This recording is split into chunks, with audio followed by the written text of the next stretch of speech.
Hello, good afternoon. जैसा कि आपको अभी तक इससे पहले जो है हम लैडर फ्रैक्चर के एप्लीकेशन बताए हैं। तो as we have already discussed about the concept of ladder friction as well as wedge friction. these are the these are those friction which belong to the category of sliding friction, and you know very well that the sliding friction is a very important part of dynamic friction. So right now we will discuss a problem based on wedge friction concept. जैसे कि last turn पे हम आपको क्या भी बताए थे, veg friction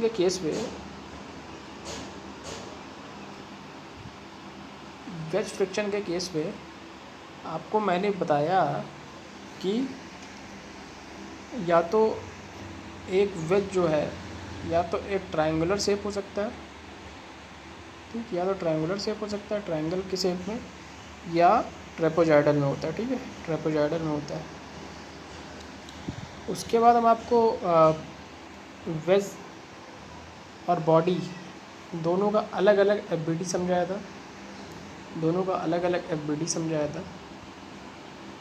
ठीक। एक बार जब हम बॉडी को कंसीडर कर रहे थे तो क्या कर रहे थे, बॉडी को कंसीडर कर रहे थे तो एक में हम फ्रिक्शनल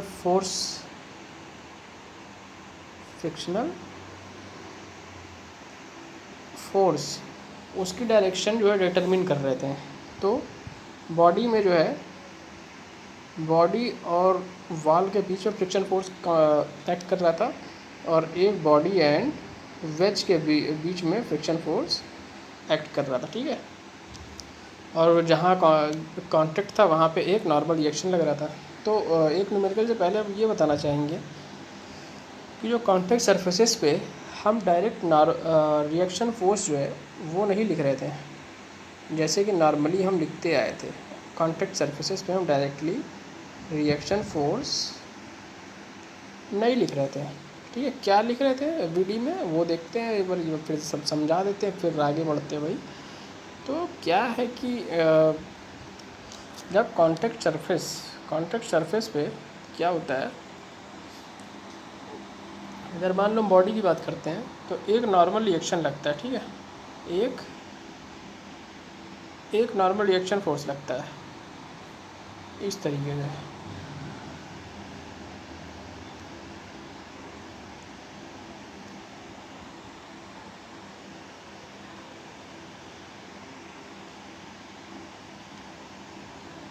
ठीक, तो एक कांटेक्ट सरफेस लेते हैं भाई, ये यहाँ पे वेज लिख देते हैं, और ये ऊपर क्या है,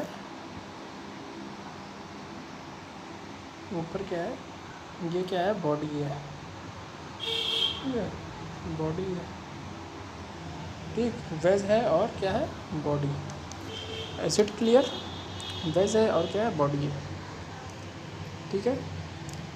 अब हम मान लो बॉडी का एफबीडी बना रहे हैं, एफबीडी बॉडी का बना रहा है, तो बॉडी का एफबीडी बना रहा है तो इस पर एक नॉर्मल रिएक्शन फोर्स वेज वाला देगा, एक नॉर्मल रिएक्शन फोर्स। अगर हम इसको मान ले N1, क्या मान ले N1, ठीक। तो बॉडी किस डायरेक्शन में मूव करेगी, बॉडी इस डायरेक्शन में मूव करेगी कहीं ना कहीं। जब बॉडी इस डायरेक्शन में मूव कर रही थी तो हमारा फ्रिक्शनल फोर्स किस डायरेक्शन में मूव कर रहा था, फ्रिक्शनल फोर्स की जो डायरेक्शन थी एक्चुअली, वो हमारा फ्रिक्शनल फोर्स इस डायरेक्शन में लग रहा था, ठीक, और नॉर्मल रिएक्शन इस डायरेक्शन में था, ठीक है।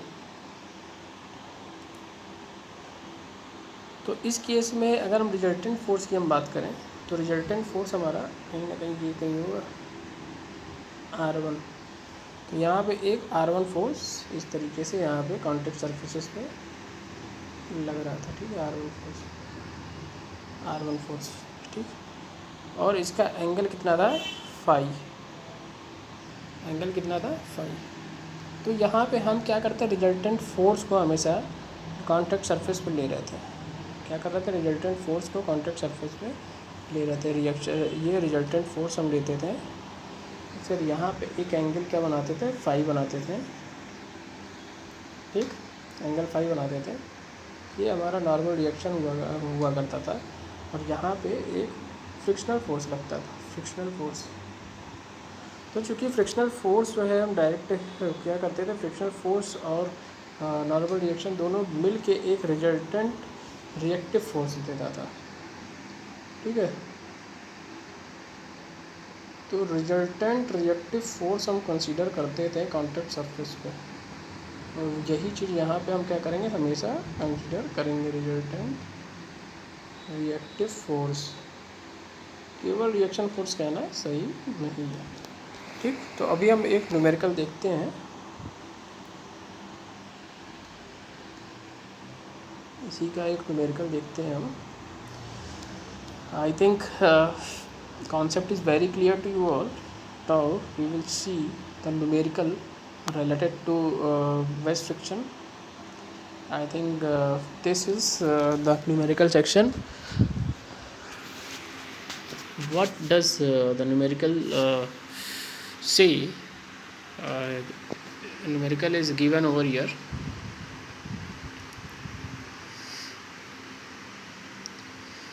एक ब्लॉक है, ओके, ये न्यूमेरिकल पढ़िए।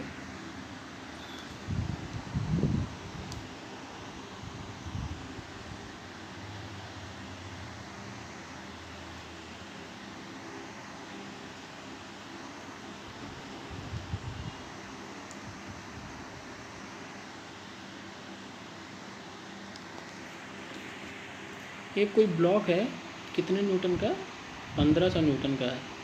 एक ब्लॉक है कितने न्यूटन का, 1500 न्यूटन का, ठीक है।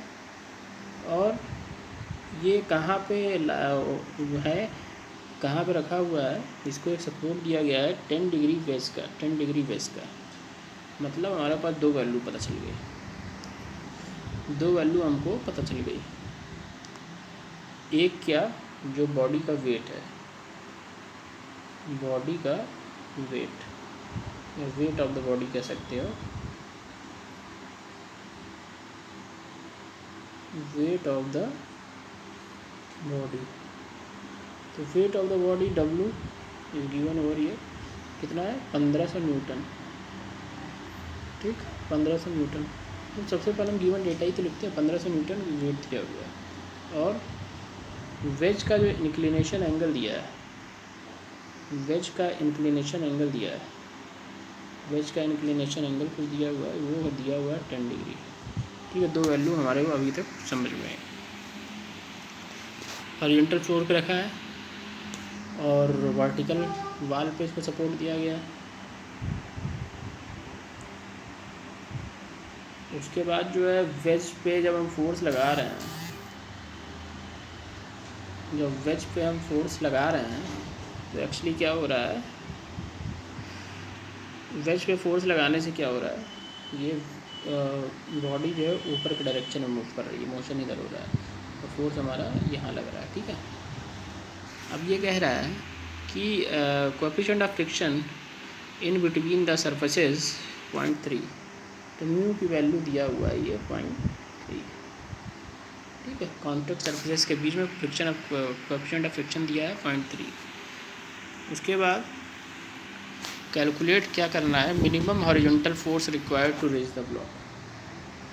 तो हमको ये जो वेज पे जो पी फोर्स लग रहा है, इसकी मिनिमम वैल्यू निकालनी है, इसकी मिनिमम वैल्यू कैलकुलेट करनी है, जिससे कि ये जो है स्लाइटली एडजस्ट हो जाए ऊपर के डायरेक्शन में, ठीक,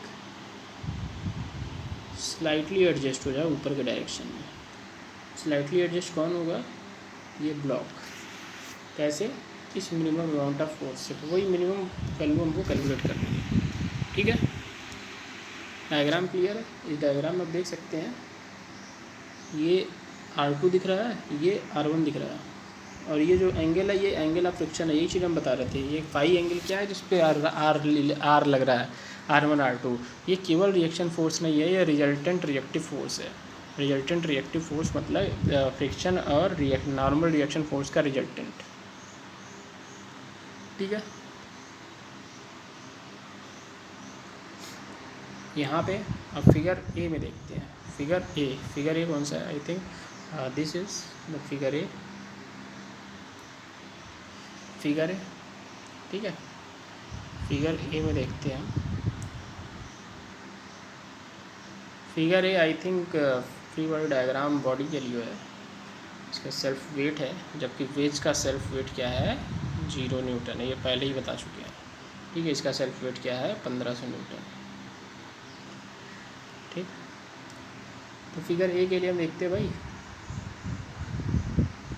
फिगर ए का ओन वेट है 1500 न्यूटन, जो कि डाउनवर्ड डायरेक्शन में एक्ट करेगा। उसके बाद रिजल्टेंट रिएक्टिव फोर्स यहाँ बोल सकते हैं, रिजल्टेंट रिएक्टिव फोर्स R1 है, डी पे लग रहा है, R2 है, DV पे लग रहा है, ठीक है। अब हम क्या करेंगे, सारे फोर्सेस को हॉरिजॉन्टली रिजॉल्व कर देंगे। यहाँ पे जितने फोर्सेस हैं, जैसे कि ये R1 है, तो R1 को हॉरिजॉन्टली रिजॉल्व करेंगे, इस डायरेक्शन में लगेगा। ये क्या हो जाएगा? R1 cos फाई, फाई की वैल्यू, म्यू की वैल्यू जो है 0.3 है, तो यहाँ से फाई की वैल्यू कुछ निकल जाएगी, ठीक है। फाई की वैल्यू, ठीक। ये R1 cos फाई हो गया, ठीक। फिर R2 साइन फाई इधर हो जाएगा,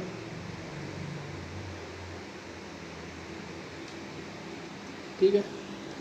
और ये तो वर्टिकल डाउनवर्ड डायरेक्शन में लग रहा है, तो हॉरिजॉन्टल में हमारे पास इतने फोर्सेस कहीं ना कहीं मिल जाएंगे। तो इसको रिजॉल्व किया होगा इन्होंने, यहाँ पे देखिए, रिजॉल्व किया है। तो जो 16.7 तुमको दिख रहा है, वो म्यू की वैल्यू से 16.7 निकल जाएगा। tan फाई की value that is tan inverse mu, यहाँ से हमको क्या मिल जाएगा? 16.7, ठीक। तो सिंपली यहाँ पे वैल्यू रखो, R2 साइन 26.7, तो ये R1 और R2 का रिलेशन मिल जाएगा। Is it clear? एक इक्वेशन मिल गया हमको, एक इक्वेशन मिल गया ना, ये वाला।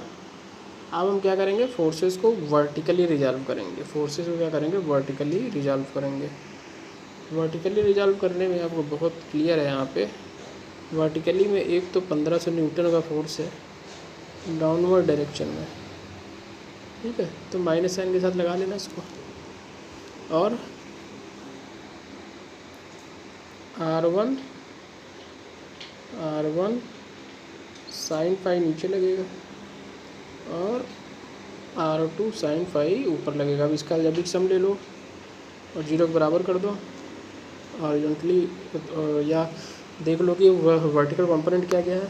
तो वर्टिकल क्या क्या आ गया भाई, देख लेते हैं इक्विलिब्रियम कंडीशन में। तो ये सारा करने पे हमको R1 की वैल्यू यहाँ पे वर्टिकल फोर्स जब रिजॉल्व करेंगे तो इक्विलिब्रियम में उन फोर्सेस का अलजेब्रिक समेशन 0 करेंगे तो हमको R1 मिल जाएगा, ठीक। फिर यहाँ पे R1 को रखेंगे तो R2 मिल जाएगा।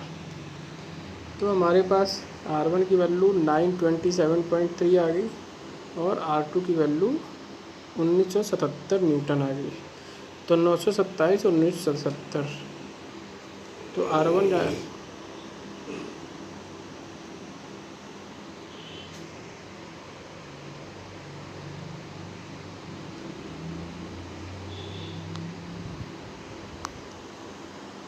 R1 की वैल्यू क्या आ गई?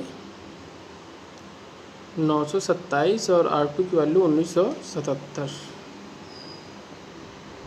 तो यहाँ के R1 की वैल्यू जो है क्या आ गई है?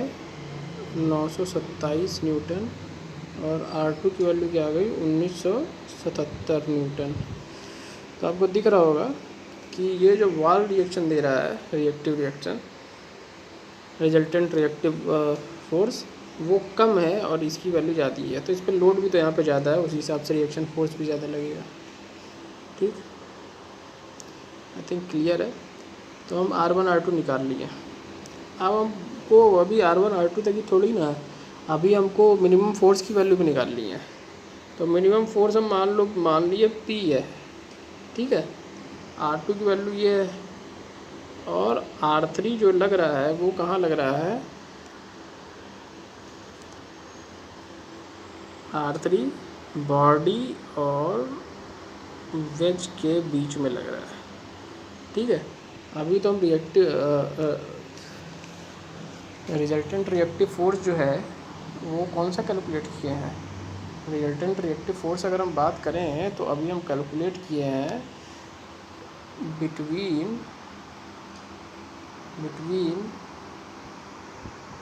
वॉल एंड वेज, ठीक है। ये था आपका R1 और R2, ये कैलकुलेट किए थे बिटवीन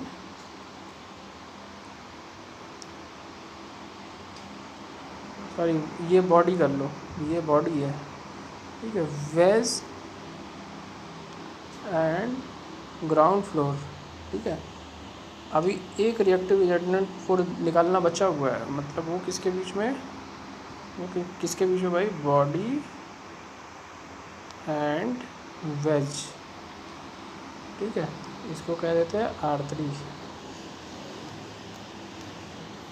ठीक। उसमें क्या है, क्या करते हैं वहाँ पे हम हॉरिजॉन्टल कंपोनेंट निकाल लेते हैं, ठीक। तो हॉरिजॉन्टल कंपोनेंट निकाल लेते हैं, और हॉरिजॉन्टल कंपोनेंट जब निकाल लेंगे R3, सबसे पहले R3 का हॉरिजॉन्टल, यहाँ पे वेज का जब इक्विलिब्रियम कंसीडर कर रहे हैं तो उस केस में हम क्या करेंगे, R3 हॉरिजॉन्टल फोर्स निकाल लेते हैं, फिलहाल अलजेब्रिक सम जीरो करते हैं। तो देखते क्या है, यहाँ हॉरिजॉन्टल डायरेक्शन में क्या लगेगा, R2 sin फाई, ठीक है। और यहाँ पे क्या लगेगा भाई, यहाँ पे R3 sin फाई लगेगा, यही तो लगेगा। ये R3 sin फाई हो गया, R2 साइन थीटा हो गया, sin फाई हो गया, ठीक। और ये P इसके ऑपोजिट डायरेक्शन में लग रहा है, तो इक्विलिब्रियम की कंडीशन लगाएंगे, उसके बाद हमको यहाँ पे P की वैल्यू मिल जाएगी, ठीक है। P की वैल्यू कैसे मिलेगी, सारी वैल्यूज़ जो है R1 R2 की जो वैल्यू निकली है उसको हम क्या करेंगे, रखेंगे यहाँ पे, ठीक। तो 10 + 16.7 रख दिए, ये 16.7 रख दिए, ये वैल्यू रख दिए, तो कुल मिला के P = 9077 × 0.499 और 4493, और ये वैल्यू रख दिए, आपकी आ गई वैल्यू। तो इस तरीके से हमारे पास वैल्यू आई, क्या क्या लिख देते हैं एक बार,